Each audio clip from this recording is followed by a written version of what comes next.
Un procès pour enfin libérer la parole. À partir de ce mercredi 14 décembre, le chanteur Stéphane Métro sera au tribunal pour des accusations gravissimes d'atteinte sexuelle sur mineurs par personne ayant autorité.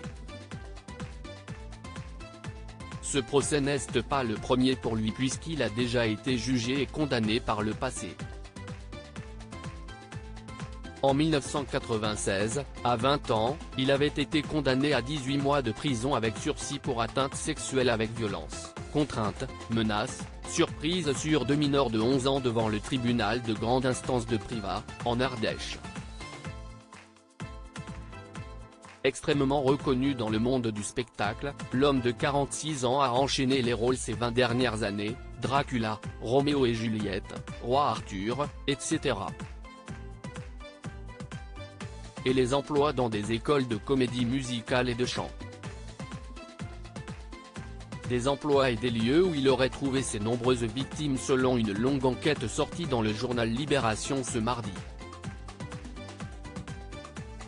Pendant 6 mois, le quotidien a en effet réussi à enquêter pour retrouver 6 victimes présumées de l'homme, qui décrivent toutes les mêmes procédés, s'arrangeant pour que les jeunes s'attachent à lui. Il leur aurait ensuite imposé des rapports sexuels sous emprise ou malgré un non-consentement. Parmi les témoins se trouve un jeune homme que personne n'a oublié, Gwendal Marie Moutou.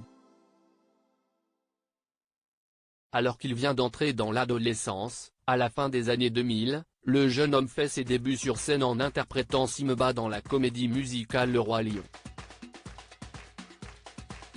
Quelques semaines plus tard, il participe à La France a un incroyable talent et se rapproche de Stéphane Métro, qu'il recroisera à l'ECOM, une prestigieuse école dont l'accusé est professeur. Je me retrouve seul, un peu paumé et c'est à ce moment-là, selon lui, que tout a commencé. Il procédait avec méthode. J'avais 14 ans et demi. J'étais en train de muer, je me posais plein de questions. La semaine à l'internat, harcelé par mes camarades, j'attendais avec impatience le week-end à l'ECOM, l'école de comédie musicale. Stéphane Métro était l'un des profs de chant. J'allais chez lui pour répéter, avec d'autres ados comme moi, a-t-il notamment raconté au journal Libération. Un témoignage fort, sur lequel il donne plus de détails. Je me souviens du McDo le premier soir, dans son salon en regardant Roméo et Juliette dans lequel il jouait.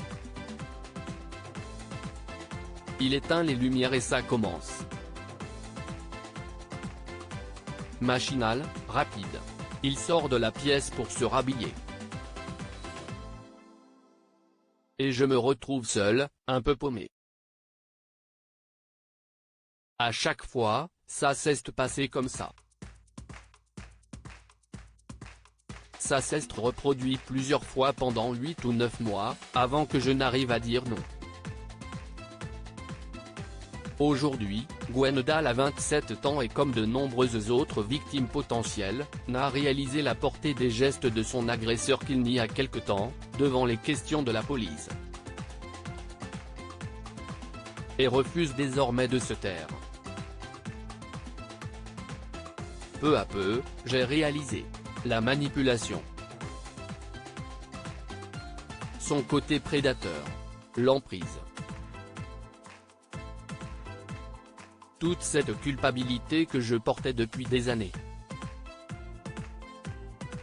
La pédocriminalité, on a l'image d'un pervers, vieux, dégoûtant alors qu'un fait, ce n'est pas du tout ça, si est beaucoup plus sournois, explique-t-il. Il a ensuite été soutenu par son amie Lola Dubini sur Twitter.